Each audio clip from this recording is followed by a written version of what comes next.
checkout tracking by the NPD Group brings you a receipt collecting system that gathers data anonymously through technology we created, providing your businesses with answers.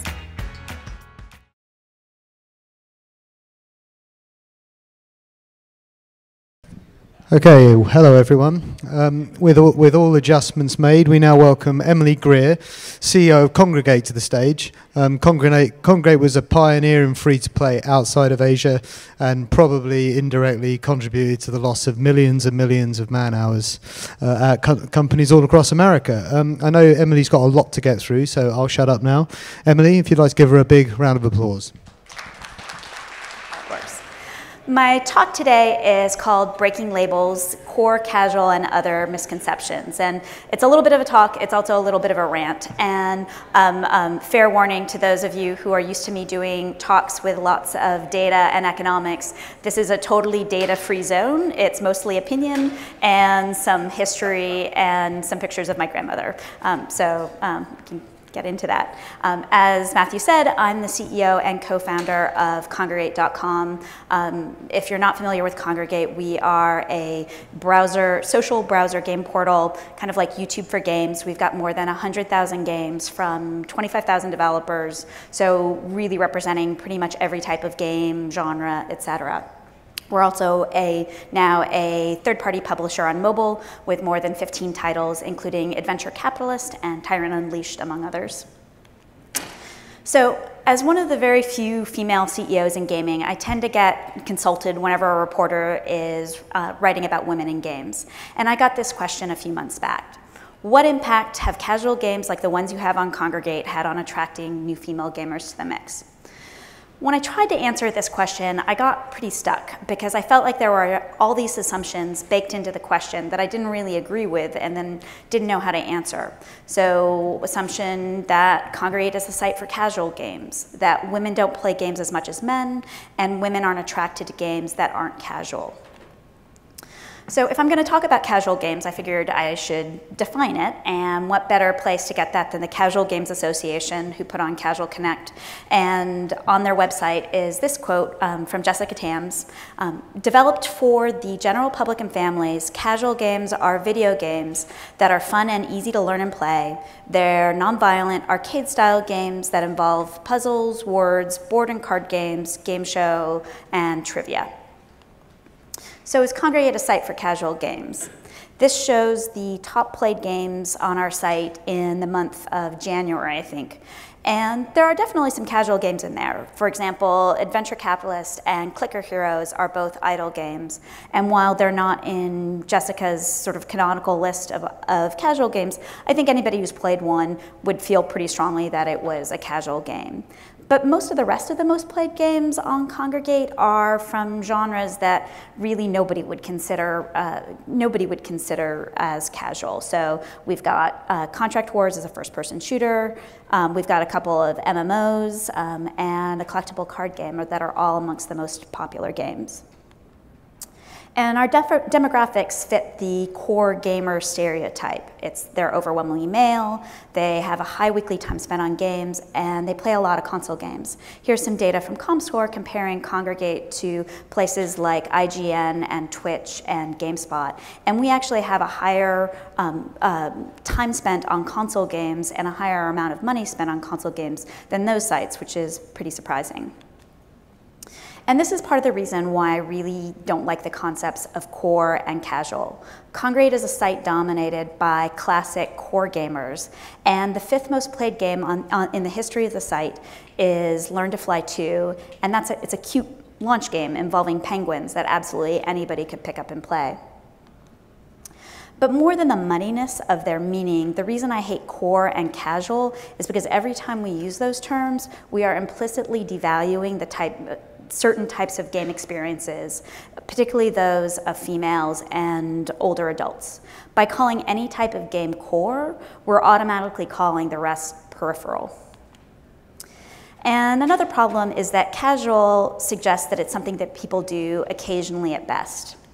But my friend Lyda, who exactly fits the stereotype of a casual gamer, a female in her mid-40s, is a great example of why that is a very bad assumption if we assume people are only playing casual games irregularly. We were chatting about games recently, and she mentioned that she never considered herself a gamer, but was totally shocked when she looked at her solitaire stats and realized quite how much she was playing. Here are some of the screenshots which I asked her to send, and because she's an academic chemistry PhD, she, along with the stats, she sent me a sort of a thorough analysis of what she was doing. So in the 6 months since she got her iPhone 6, she's played more than 300 hours of solitaire. So she's averaging 15 hours a week. It's her go-to downtime hobby. And she specifically prefers the variants that are more challenging and tracks her win rate to see if she's making progress and improving her skills at solitaire. So what's casual about this? Essentially, it comes down to a non-violent game familiar from previous play. Here's another woman whose experience breaks the labels we use. My grandmother, an upper middle class lady from Waco, Texas, who died 25 years ago and probably never touched a computer in her life. She loved to play bridge and mahjong and belonged to clubs to play both. She was both very good and very competitive at it, so much so that the first clue that the family had that she was going senile was when my mom saw her misplay a bridge trick, which is just something she really never would have done. Now, in video games, we would call bridge and mahjong casual games, but if you think about the gameplay, that doesn't really make sense. They're deep, high-skill co-op multiplayer games. And I don't think there's any significant difference between the source of my grandmother's enjoyment of games in her lifetime and that of someone playing League of Legends today. There's skill, there's achievement, social connection, and competitive drive. Overall, games seem to be one of the most universal aspects of culture. Every ancient culture has its own board games, with the oldest specimens dating back more than 5,000 years. And games spread culture to culture as faster than other types of knowledge. For example, playing cards were first invented in China in the 9th century and then moved on to Egypt around 300 years later, where they developed the 4-suit 52-card pack structure we're familiar with. They got to Europe around 1300, where they were obviously a very big success. By the 19th century, card and board games were dominant social activities for those with leisure, which was increasing with the modern economy. If any of you have read much Jane Austen, in Pride and Prejudice in particular, half the scenes revolve around people playing cards together and doing so pretty competitively. Since these games are inherently social, they spread virally through groups, adopted by families and communities rather than individuals. Everybody played, game rules were taught by family or friends, and as such, they had really strong social endorsement. This is something you should be doing. But video games, when they arrived in the 1970s, spread differently. People had to crowd around screens, keyboards, and joysticks, and the games were necessarily played more individually. Arcade games were destinations, PCs and consoles were special purchases. So games were bought and played by the adventurous, the novelty-seeking, and the early tech adopters, and those were overwhelmingly young males. The early game systems were marketed to families, but the industry quickly doubled down on the tastes of young men. First-person shooters became one of the most popular genres, and the improved graphics allowed for both more realistic gore and less realistic female breasts.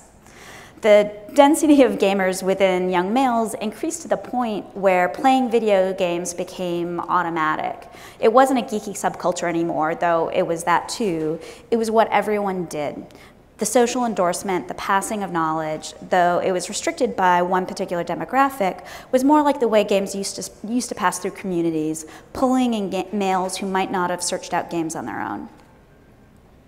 But even though women and older generations weren't willing to go out and buy dedicated hardware to play games, they were playing video games. Microsoft bundled solitaire with Windows, and in the 90s, it was really hard to walk into an accounting department and not without seeing somebody quickly, hide up the solitaire they were playing on their screen with a spreadsheet. Familiar card and board games quickly became some of the most popular content on browser portals like Yahoo, AOL, and MSN. And the portal owners were surprised to find that the audience that they were attracting was middle-aged and majority female, exactly the opposite of what they'd been expecting based on the rest of the game industry. PopCap went on to prove you could get these gamers to play and pay for a new genre if they could try the game first and the price was reasonable and the try and buy industry was born. By 2007, which is about when I joined the game industry, video game players were pretty evenly distributed across all demographics.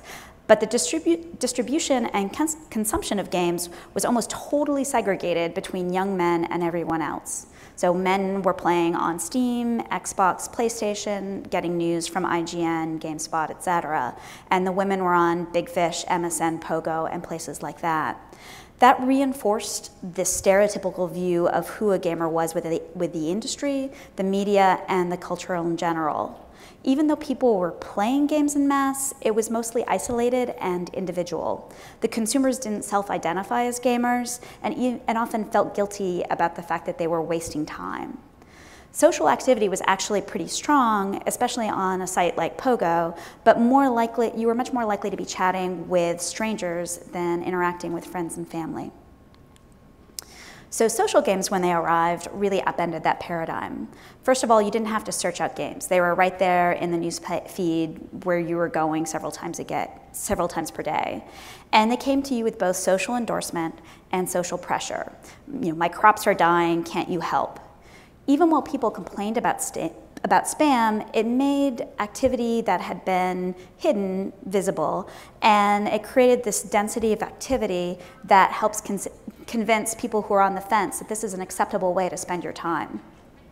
And that helped make games even more of a mass phenomenon than they'd already become.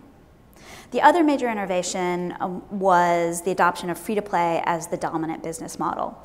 The industry had always struggled with monetizing gamers who want to play a few games repeatedly rather than moving on, like my friend Lyda. Console games had turned to pseudo-subscriptions in the form of the annual sequel, Madden and Call of Duty coming out every year, plus DLC. MMOs had actual subscriptions, but casual games had limped along with a few sequels on big hits and an ad-supported model. But with free-to-play, people who want to play the same game over and over became the most desirable consumer because the developer can just continue to pump out content on an existing franchise, and the revenue from these players is uncapped. Mobile has pushed things farther. Not only are smartphones broadly adopted across all demographics, they're constantly with us, which gives them a lead over any other platform for games. Console gamers and social gamers are discovering games from the same two app stores, pushing games up truly unified charts. And that's having some interesting effects. One effect is that it increases the visibility within the industry of successful games targeted to females.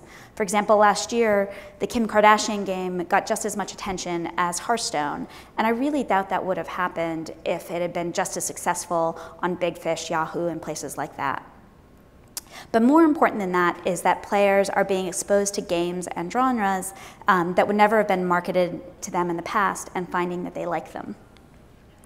A great example of this is my friend Megan. She had been playing card and puzzle games on her phone for a while, but got bored with Candy Crush. She noticed Clash of Clans was next on the list. She meant the top grossing list.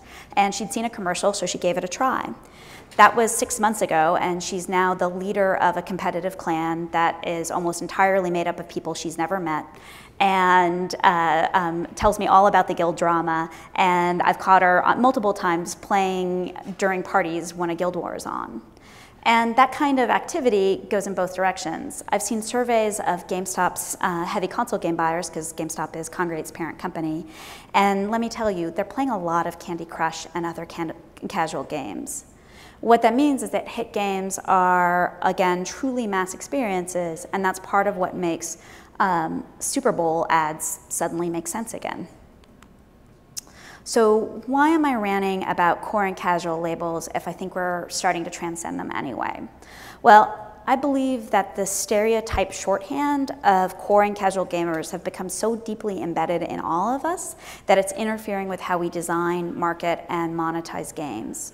We realized that the labels aren't working anymore, so we started throwing compromised band-aids at it, like mid-core. But most definitions of mid-core that I hear are along the lines of core games on accessible platforms with good tutorials. It's broadening the audience some, but it's still, I think, massively underestimating the universality of the pleasures of games.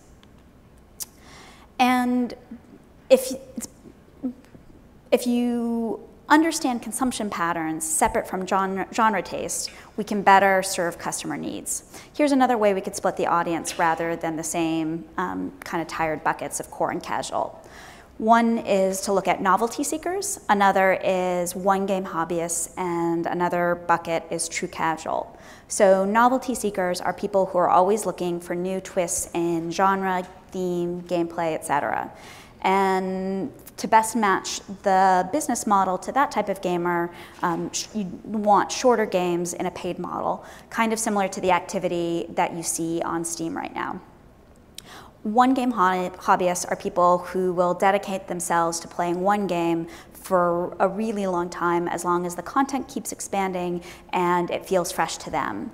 And for the best match for a business model between player and developer here is probably free-to-play, because then their interests are aligned. The developer keeps putting out content, the player keeps getting it. And then there's a true casual bucket, and casual, even though I'm criticizing it, is actually a good term for the right type of player. People who will only play games occasionally, and for whom familiarity and nostalgia are crucial lures. But familiarity looks different than it did 15 to 20 years ago. The games of people's childhoods are not necessarily card and board games anymore. It's just as likely to be Tetris or Madden or Doom. Intellectual property also helps this type of true casual get into a game. And in terms of business model, this type of true casual is probably never going to be a huge source of revenue, but the best model is probably ad-supported free-to-play. Free-to-play because you don't want any kind of barrier getting them into a game. They're not likely to overcome it. And ads because as they're less likely to buy IAP, at least you're getting some revenue from them. Now, even aside from thinking about the customer differently, there's a good reason to use this as a frame for thinking about the future. Looking forward to VR, for example, the fact that it's on specialized hardware suggests that it's likely to be embraced again by novelty seekers. And for novelty seekers, that means it's probably more likely to be young males, and a paid model is probably going to be the best bet for a long time. But if there are practical reasons to embrace the hardware, like there were for PCs and smartphones, then it has a much better shot at becoming a broad phenomenon and a mass market, as opposed to just a big market niche along the lines of that console games are now kind of becoming. So if we continue to stick with the labels we've used in the past, we're serving all gamers poorly. The good news is that we have an industry that is a truly mass audience industry. Almost everybody plays video games now the way almost everybody goes to movies, watches TV, and listens to music. But we'd never talk about a core moviegoer or music listener. There are genres, and many genres have demographic tilts, and they have both casual and enthusiast fans, and those aren't mutually exclusive. For example, I'm probably an enthusiast fan of indie rock and buy a lot of content and go to a lot of shows, but I'm a casual fan of hip hop and opera, and I'll listen to either one of those when I'm in the mood. Studio execs in the movie industry may chase young male audiences with action movies in the summer, but they know going in that they won't be huge successes unless women and older men like them too. So let's stop breaking our audience into just two groups and condescending to one of them. Games are more than that, gamers are more than that, and the industry can be too. So thank you for listening to my rant. There is one problem with this talk, which is even though I suggested different frames for how we speak about players, I didn't suggest really wonderful alternatives for core and casual. And unfortunately, I still slip up personally and use the word core and mid-core because it's a useful shorthand. So besides from questions, I would love suggestions of other things that we could call it. I'd like to hear some of those as well, actually. Do we have any questions first, or suggestions if there are no questions? I've got one. So, I mean, I know a lot of developers, for example, who would prefer not to be associated with the term casual. They do see a split, they do see a divide. And I know a lot of gamers who would prefer to never be associated with casual again. And I mean, is there a problem in breaking these terms when you have people both within the industry and outside for whom core is like a badge of honor? I think it's to have, I would call that sort of condescending along the lines of sort of the way, you know, a very, like a kind of indie music fan can be, you know, disapprove of anyone who likes mass market media. So this happens in different types of media as well, where, you know, there's people who only like, you know, black and white French films and look down on people who, you know, who do like action movies. But those industries and those enthusiasts are really looked at as enthusiasts as opposed to what everybody should be.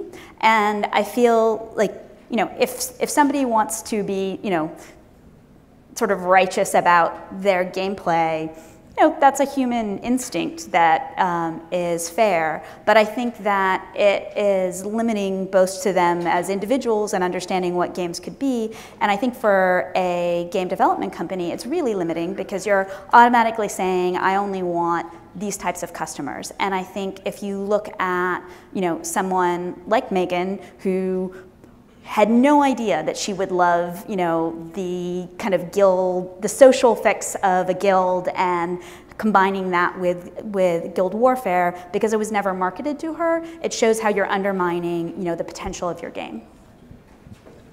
Any questions out there? Yeah, one there. Hi, Randy Engel at Chief Creative at Bandura Games, and I transitioned out of console making games like Lord of the Rings, Two Towers, and things like that, and started my own company, and people thought I was crazy because I was making games for Game Boy and casual downloadable games.